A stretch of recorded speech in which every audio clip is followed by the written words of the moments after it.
अशोक सुंदरी की पूजा किस तरीके से करनी चाहिए?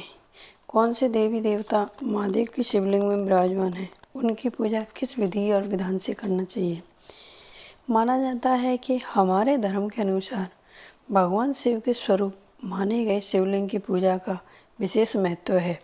शिव पुराण के अनुसार शिवलिंग पर केवल शिव जी का ही निवास नहीं होता, बल्कि माँ पार्वती, गणेश जी, कार्तिकेय जी और अशोक सुंदरी भी विराजमान होते हैं।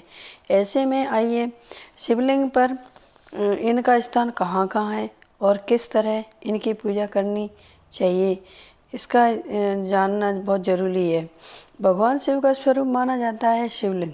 शिवलिंग की पूजा से जीवन में मिलते हैं कई लाभ।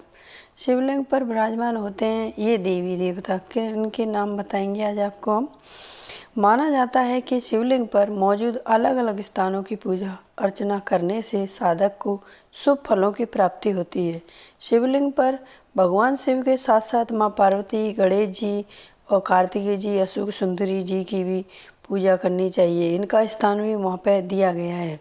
ऐसे में इन अलग अलग स्थानों की पूजा से आपको इनका सबका आशीर्वाद प्राप्त हो सकता है। पहाड़ा पुराण में भगवान शिव और देवी पार्वती की बेटी अशोक सुंदरी का उल्लेख किया गया है।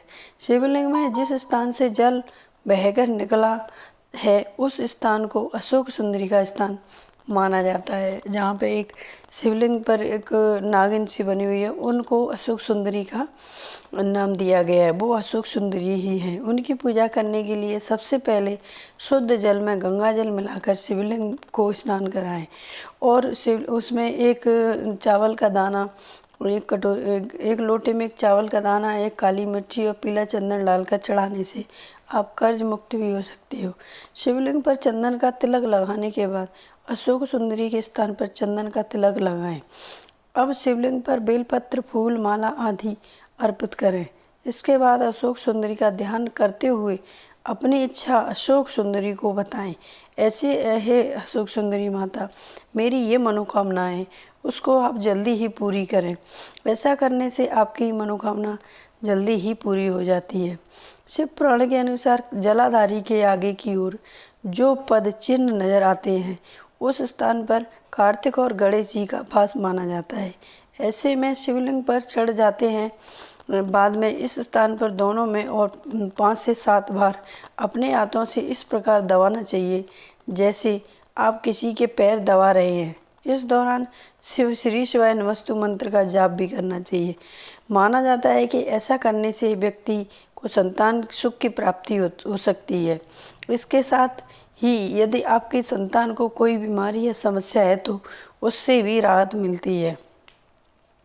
जलाधारी के पीछे एक गोल स्थान होता है जिसमें माँ पार्वती का हस्त कमल माना जाता है। इस स्थान को अपने दोनों हाथों से स्पर्श करना चाहिए। साथ ही भगवान भोले से भी अपनी बीमारी से छुटकारा पाने के लिए प्रार्थना करनी चाहिए। इस दौरान ओम नमः शिवाय इस मंत्र का जाप अवश्य करना चाहिए। माना जाता है कि ऐसा करने से साधक को कई प्रकार की बीमारियों से